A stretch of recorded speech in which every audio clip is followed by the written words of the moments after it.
कहानी घर। अनोखी मीना और उसके अनोखे दादा। मीना और उसके दादा घर में सबसे अनोखे थे और आपस में दोनों की बहुत दोस्ती थी। मीना के मम्मा बाबा और उसके बहन भाई मायरा और हमजा मीना और उसके दादा के अनोखेपन से हैरान होते थे। नाश्ते में मीना डबल रोटी सेककर उस पर जैम लगाती, फिर उस पर ऑमलेट रखकर खा लेती। हाँ? मायरा और हमजा उसको देखकर शक्ल बनाते। दूसरी तरफ मुड़ते तो देखते दादा भी वही खा रहे होते। ओहो! मीना अपनी पसंद के कोई कपड़े पहनती तो उसकी कमीज अलग और पिजामा बिल्कुल अलग होता। हाँ? मम्मा बोलती, मीना जाकर कपड़े बदलो। मीना उदास होकर नीचे देखती और बोलती, मगर मैं इतनी अच्छी तो लग रही हूं। जब दादा तैयार होकर निकलते तो उन्होंने भी रंग बरंगी लिबास पहना हुआ होता। हाँ? बाबा दादा से बोलते, पापा आपने किस रंग का लिबास पहना हुआ है? जाएं कपड़े बदलें। हैं? दादा अपने आप को देखकर बोलते, मैं अच्छा तो लग रहा हूं। दादा और मीना दोनों ही अनोखे थे। एक दिन दादा अपनी दो छत्ती साफ कर रहे थे। ओह ओह! दादा बोले, ये कितना सामान जमा हो गया है। दादा की आवाज सुनकर मीना, मायरा और हमजा भागते हुए आए। दादा ने तीनों को देखकर बोला, यहाँ खजाने छुपे हुए हैं, आ जाओ सफाई करते हैं। जिसको जो चीज पसंद आए वो ले ले। ये! मीना चीखी और दादा के साथ सफाई करने लगी। सामान देखकर मीना की आंखें चमक गईं। मायरा और हमजा दादा से बोले, दादा ये पुरानी चीजें, डब्बे और कपड़े हमारे किसी काम के नहीं हैं। हम बाहर खेलने जा रहे हैं। और हंसते चीखते बाहर भाग गए। पूरा दिन मीना और दादा मिलकर दो छत्ती साफ करते रहे। मीना ने अपने लिए खूब सारा सामान इकट्ठा कर लिया, जिसमें कुछ डब्बे, कपड़े और सजावट की चीजें थीं। हाँ? दादा बोले, इन सब चीजों का तुम क्या करोगी? दादा, अब ये मेरा खजाना है। आप देखिएगा मैं इस खजाने से क्या क्या करती हूँ। दोनों मुस्कुराने लगे। पूरे हफ्ते मीना अपने कमरे में मसरूफ रही। डब्बों से मीना ने अपनी गुड़िया का घर बनाया।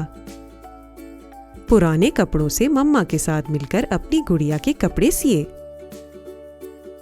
और अपने कमरे को सजा दिया। दादा, दादा इधर आए। मीना ने दादा को कमरे में बुलाया। अरे वाह! दादा मीना का कमरा और उसकी बनाई हुई चीजें देखकर बहुत खुश हुए। मम्मा, बाबा, मायरा और हमजा भी सब कुछ देखकर हैरान हो गए। बाबा बोले, शाबाश मीना। मीना वाकई बहुत अनोखी थी। अगले दिन दादा ने बोला, चलो मैं तुम तीनों को फनलैंड लेकर चलता हूँ। ये! तीनों खुशी से चीखे। रास्ते भर मायरा और हमजा गाने गा रहे थे और आपस में हंसी मजाक कर रहे थे। मीना दोनों को खामोशी से देखकर मुस्कुरा रही थी। फिर खिड़की के बाहर देखने लगी। आखिरकार फनलैंड पहुंच गए। अंदर जाते ही मायरा और हमजा अपने पसंदीदा झूले पर जाकर बैठ गए, जो सबसे तेज और मशहूर था। फिर मीना से बोले, मीना, मीना हमारे साथ आओ। मीना ने इनकार कर दिया और बोली, मुझे ये झूला नहीं पसंद। हाँ? हमजा बोला, ये झूला तो सबको पसंद होता है। मीना ने एक रेलगाड़ी की तरफ इशारा करते हुए बोला, मैं उस पर बैठूंगी। दादा बोले, मैं भी। चलो मीना, साथ बैठते हैं। रेलगाड़ी आहिस्ता आहिस्ता चल रही थी। मायरा और हमजा अपने झूले से फारिग होकर आ गए। हाँ? दोनों ने देखा मीना और दादा को खूब मजा आ रहा था। ये मीना और दादा हंस हंस कर बातें कर रहे थे और आगे पीछे रौनक देखकर खुश हो रहे थे। सबको झूलों पर बहुत मजा आया। फिर दादा ने बोला, चलो आइसक्रीम खाने चलते हैं। ये तीनों चीखे। आइसक्रीम की दुकान पर लोगों की लाइन लगी हुई थी। मायरा और हमजा लाइन तोड़कर आगे भागे और चीख कर बोले, अंकल अंकल, हमें आइसक्रीम दे दें। हाँ? मीना उनके पीछे भागी और दोनों को खींचकर वापस लाई।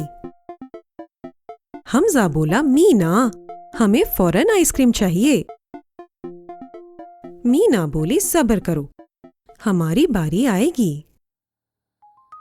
थोड़ी देर बाद तीनों की बारी आ गई और सबको आइसक्रीम मिल गई। यम! दादा ने मीना को प्यार किया और सबसे बोला, चलो घर चलें। घर पहुंचे तो देखा मम्मा ने गरम गरम खाना मेज पर रखा हुआ था। खाने के बाद बाबा ने सबको आम काट कर दिए। मायरा और हमजा ने आम खाने से इनकार कर दिया, मगर मीना ने मम्मा, बाबा और दादा के साथ खूब सारे आम खाए। मीना का सबसे पसंदीदा फल आम था।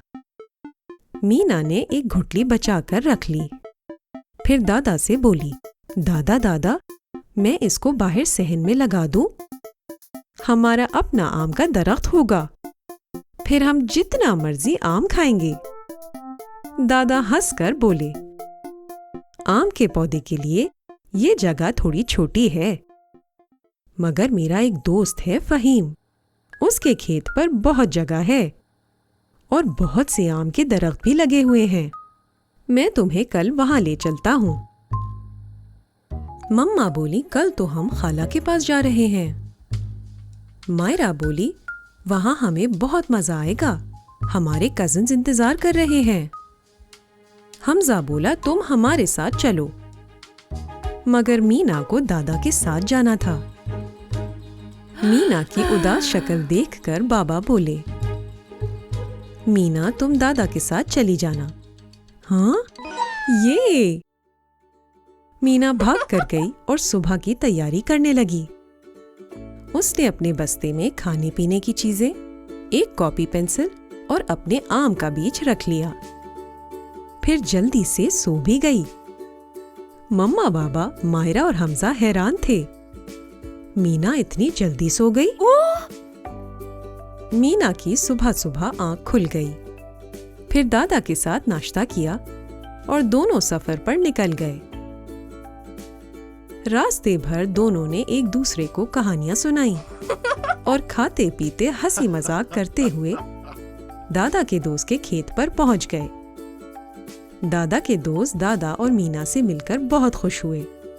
उन्होंने मीना से बोला, मैं भी तुम्हारा दादा हूं, मुझे फहीम दादा कहकर पुकारो।